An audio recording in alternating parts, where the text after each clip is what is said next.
DPO साहब मुख्तर मेहंदी साहब के लिए खड़े हैं, उनके इस्तकबाल के लिए, अलविदाई इस्तकबाल के लिए।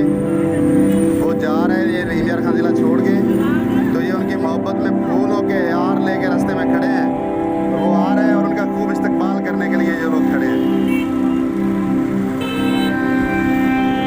ये उनका इस्तकबाल करने का, चलो